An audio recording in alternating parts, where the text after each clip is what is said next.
Price the lord, hallelujah. യേശുവിലേറ്റവും പ്രിയമുള്ള സഹോദരി സഹോദരന്മാർ, നല്ല ദിവസം ആശംസിക്കുക. പ്രത്യേകിച്ച് ഇന്ന് നമ്മൾ ധ്യാനിക്കുന്ന വചനഭാഗം സങ്കീർത്തനം 34:7 അവിടെ പറയുന്നത്, കർത്താവിൻ്റെ ദൂതൻ ദൈവഭക്തരുടെ ചുറ്റും പാളയമടിച്ച് അവരെ രക്ഷിക്കുന്നു. ഇത്ര മനോഹരമായ ദൈവിക സംരക്ഷണ വചനമാണ്. നോക്കിയേ, നമുക്ക് ചുറ്റും പാളയമടിച്ച് ദൂതന്മാർ കാവൽ നിൽക്കുന്നു. പ്രിയമുള്ളവരെ, ആ ദൈവദൂതൻ്റെ സംരക്ഷണ വലയത്തിലായി ഈ ദിവസം മുഴുവൻ നമുക്കാകാൻ സാധിക്കട്ടെ എന്ന് പ്രാർത്ഥിക്കുന്നു. ഒപ്പം പ്രിയമുള്ളവർ, ഈ വചനം അർത്ഥമാക്കുന്നത് നമ്മുടെ സന്തോഷവും സംതൃപ്തിയും നാം ദൈവത്തിൽ കണ്ടെത്തണം. ഇവിടെ സ്വാർത്ഥമായി ആഗ്രഹിക്കുന്നെല്ലാം നേടുമെന്ന് ഒരു ഉറപ്പും നൽകുന്നില്ല.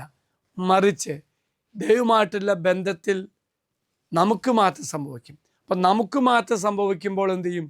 നമ്മുടെ ചിന്തകളും ആഗ്രഹങ്ങളെല്ലാം ദൈവഹിതം അനുസരിച്ച് മാത്രമായിരിക്കും.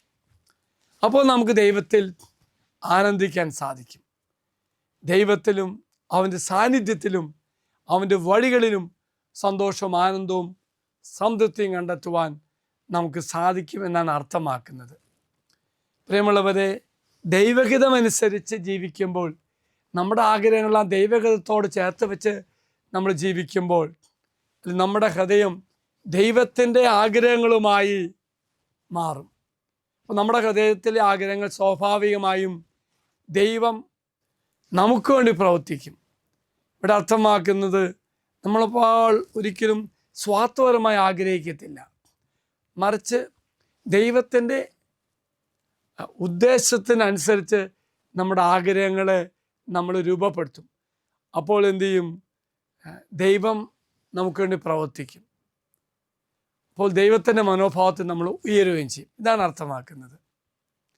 അതായത് ദൈവത്തിൻ്റെ ആഗ്രഹവുമായി നാം കൂടുതൽ ഇണങ്ങിച്ചേരുകയും അപ്പോൾ എന്തു ചെയ്യും? ആഴമായ സമാധാനവും സംതൃപ്തിയും നമുക്ക് ലഭിക്കും.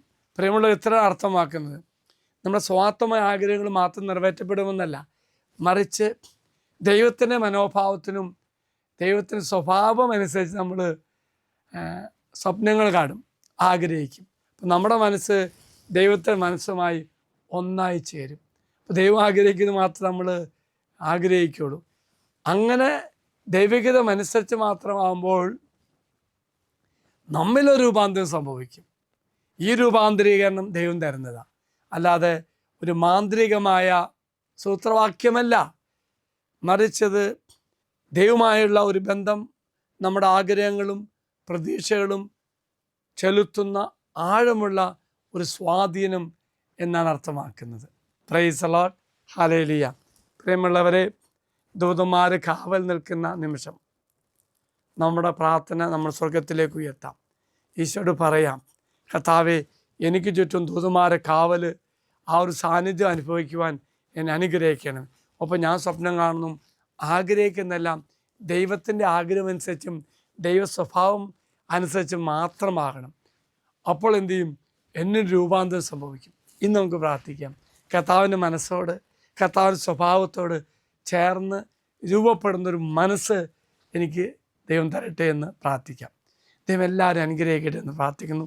ദൂതന്മാരുടെ സംരക്ഷണവും ദൈവത്തിൻ്റെ മനസ്സോട് ചേർത്ത് വെച്ച് ചിന്തിക്കുന്ന, സ്വപ്നം കാണുന്നൊരു മനസ്സും ദൈവം നിങ്ങൾക്ക് എല്ലാവർക്കും തരട്ടെ എന്ന് പ്രാർത്ഥിക്കുന്നു. ഈശോയുടെ ആശീർവാദം അച്ഛൻ തരാം. നമ്മുടെ കർത്താവായ ശമിശാകരവയും പിതാവായ ദൈവത്തിൻ്റെ സ്നേഹവും പരിശുദ്ധാത്മാവിൻ്റെ സഹവാസവും നമ്മെല്ലാവരോടും കൂടെ ഉണ്ടായിരിക്കട്ടെ, ഇപ്പോഴും എപ്പോഴും എന്നേക്കും. ആമേൻ. ഒരു നല്ല ദിവസം എല്ലാവർക്കും ആശംസിക്കുന്നു. എല്ലാവരും കർത്താവ് അനുഗ്രഹിക്കട്ടെ.